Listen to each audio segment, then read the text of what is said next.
Okay, let's dive into something really core to JavaScript.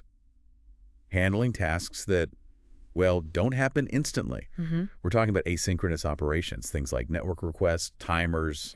They take time, right? Exactly. And it's a fundamental challenge. How do you manage that waiting period? Yeah, without freezing up the whole application. And one of the first really foundational ways JavaScript tackled this was with the callback pattern. Right, that callback. Basically, it's just a function you pass into another function. That's the simple definition. Okay, And you're essentially trusting that other function to, call your function back later once its main job is done, like saying, call me when you're finished. so the core idea is you start an async task, you give it this function, the callback, and then when the task finishes, it runs your function. Precisely. And it often passes back results, like data you fetched, or maybe an error if something went wrong.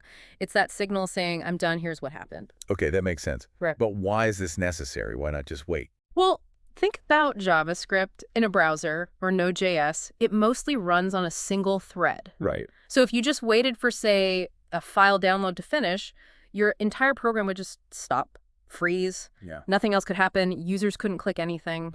Okay, that'd be bad. Really bad. So callbacks let you say, okay, start this slow task, but then your code can immediately continue running other things, keep the interface responsive. Gotcha. Then, whenever that slow task does finish, maybe seconds later, the system takes that callback function you provided and executes it. So it doesn't block anything. You kick it off, give it instructions for later, and move on. Exactly. You see this pattern a lot, especially in older JavaScript code or Node.js APIs. Some function takes arguments, and the very last one is often the callback. Okay, simple enough for one task, but what happens when you have multiple things that need to happen one after the other? Like task A finishes, then task B starts using E's result, then task C needs B's result. Ah, yes. That's where it starts to get, let's say, interesting or maybe complicated. When you chain these dependent async operations using only callbacks, the most direct way is nesting. Nesting. Yeah. You start task A and give it its callback. Then, inside that callback function for task A, you start task B and give it its own callback. Okay, I see where this is going. And inside that callback, you start task C and so on.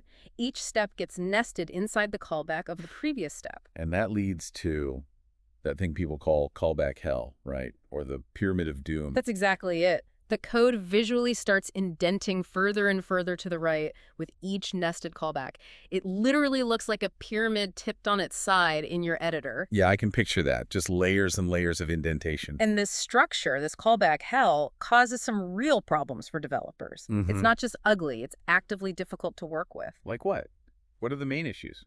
Well, first off, readability.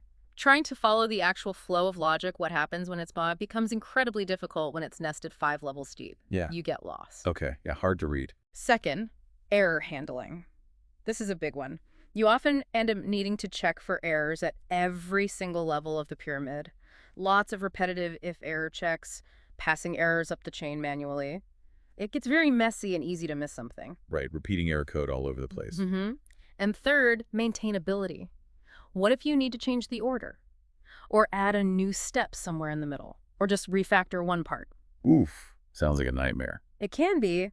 Untangling that deeply nested logic without breaking something is really challenging and error-prone. It makes the code very brittle. So callback hell. Hard to read, messy error handling, difficult to change. I can see why people wanted something better. Absolutely. And that's precisely why newer approaches were developed in JavaScript, things like promises and later a single wait. Okay. They were created specifically to manage these chained asynchronous operations in a much cleaner, more manageable way, helping you avoid that pyramid structure altogether.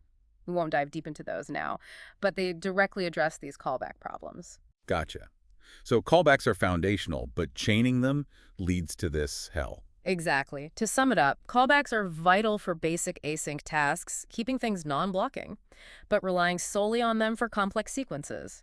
That leads straight to the readability, error handling, and maintainability issues of callback hell. And understanding this, understanding why callback hell is a problem, is really important. It's not just about old code. Yeah. It helps you appreciate why promises and async await exist and how much they improve things for us as developers. They solve a real pain point. Absolutely. They make asynchronous code look and feel much more synchronous, much easier to reason about. So maybe something for you listening to think about. Hmm. How does the way you structure your async code, the pattern you choose, affect more than just how it looks? How does it impact its reliability? How quickly can you find and fix bugs when things go wrong?